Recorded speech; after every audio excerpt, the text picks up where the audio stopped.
Aujourd'hui, je m'attaque à un sujet qui a suscité pas mal de réactions différentes lorsque je l'ai abordé sur Instagram, à savoir qu'est-ce que le genre, et plus précisément mon idéal de société sans genre, ou de moins avec un genre unique. Le genre est un sujet sensible.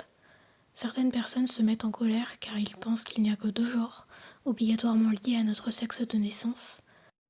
D'autres sont très virulents car se considérant d'un genre non reconnu dans la société et subissant donc du misgendering, à savoir quand on se trompe de pronom en se référant à quelqu'un, par exemple aux personnes non binaires ou autres.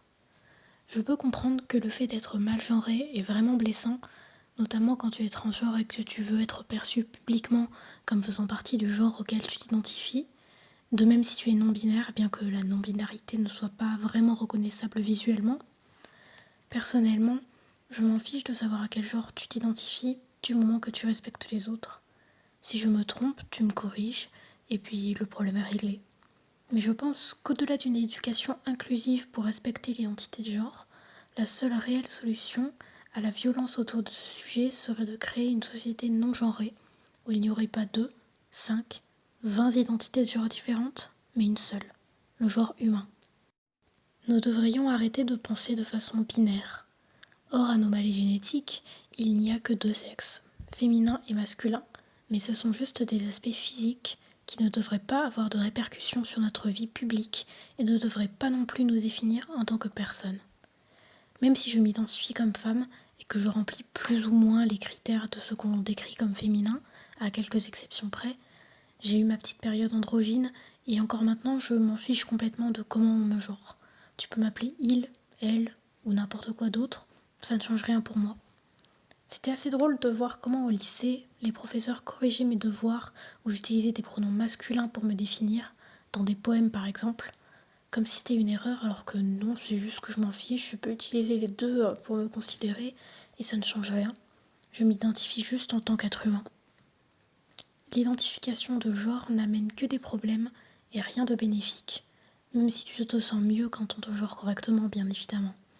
Mais je pense que ce n'est pas que nous voulons être genrés d'une certaine façon, mais plutôt que nous ne nous sentons pas en accord avec les rôles de genre attribués qui façonnent notre identité dès l'enfance. En détruisant les rôles genrés, l'identité de genre deviendrait inutile car nous serions juste des humains avec des corps différents. S'associer à un genre, c'est avant tout s'associer à une idée et à des attendus de la société. Quand quelqu'un ne se sent pas femme, cela veut juste dire que l'on ne se sent pas en symbiose avec les rôles et les critères attribués au féminin. Cela peut aussi signifier qu'on ne se sent pas bien dans son corps de femme. Donc je pense que dans notre société, la dysphorie est principalement liée au rôle genré et que sans eux, sans différence et attentes sociétales associées au sexe d'une personne, la dysphorie n'existerait pas, ou du moins beaucoup moins car le corps est témoin dans notre société de la féminité ou de la masculinité d'une personne, devenant donc une sorte de preuve de genre alors qu'il ne s'agit que d'un corps. C'est cette partie suivante qui a porté à confusion un certain nombre de personnes. Je me dois donc de la préciser pendant quelques minutes. Donc, dans une société sans genre, la chirurgie transitionnelle serait de la chirurgie esthétique selon moi. Je n'ai pas dit que la chirurgie transitionnelle était esthétique dans notre société.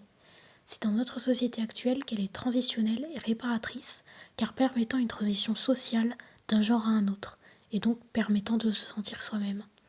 Mais dans une société sans genre, un changement de sexe serait purement esthétique, car une façon de se sentir mieux dans son corps. Avant de venir m'insulter de tous les noms, je me dois également de préciser que le terme chirurgie esthétique est loin d'être péjoratif.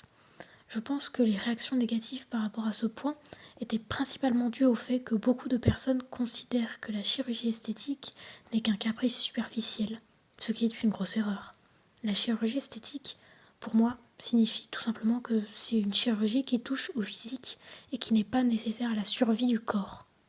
Il ne faut pas minimiser ce genre de chirurgie, augmentation ou diminution mammaire, rhinoplastie, enfin toutes les chirurgies ne découlant pas d'un problème physique qui entraîne des problèmes de santé, comme par exemple les problèmes qui se font réduire les seins parce que ça les fait souffrir, ça c'est une chirurgie nécessaire pour le corps. Là je parle d'une modification qui n'est pas nécessaire pour ta santé physique et par conséquent la chirurgie transitionnelle tombe dans ma définition, car on peut vivre physiquement dans le mauvais corps, On ne risque pas de mourir, ce sont juste les problèmes sociaux qui créent la nécessité de cette chirurgie dans notre société et qui créent un malaise mental. Bien évidemment, il ne faut pas réduire le malaise mental que ça découle, c'est une souffrance tout à fait légitime, mais ce n'est pas une souffrance physique dans ce sens-là. Bref, considérons ce que tout le monde considère comme chirurgie esthétique. Chirurgie transitionnelle est donc exclue de cette définition. Il ne faut pas croire que dans la majorité des cas, cela découle d'un caprice ou d'un simple désir. Cela provient quasiment tout le temps d'un profond malaise, d'un complexe qui peut être handicapant, certes moins que d'être complètement dans le mauvais corps, mais cela reste un mal-être non négligeable.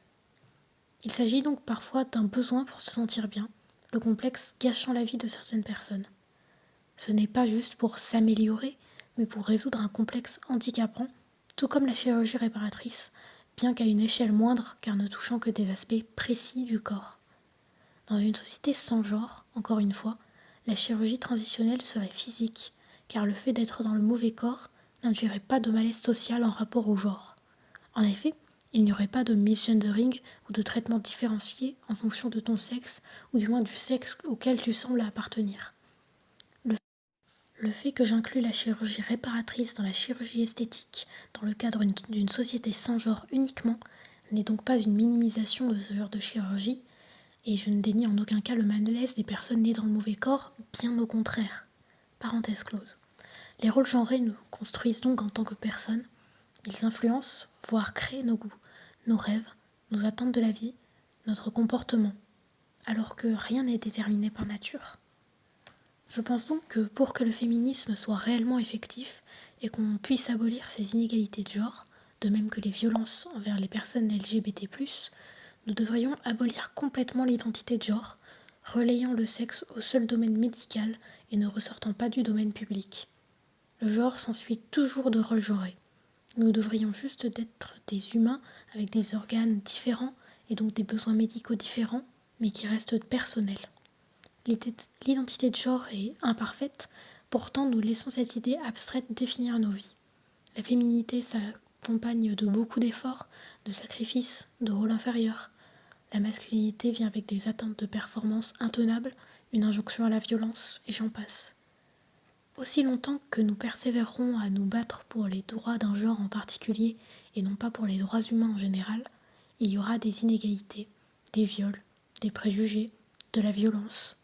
Aucun genre ne pourra être supérieur à un autre si nous sommes éduqués dans le but de se considérer tout comme des êtres humains, tout simplement.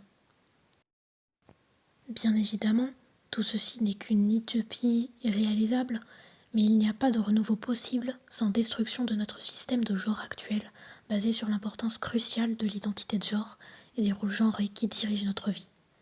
Nous ne devrions pas être des femmes, des hommes, des personnes non binaires et autres, juste des humains, socialisés tous de la même façon, libres d'avoir des goûts et des comportements variés, sans association à un genre.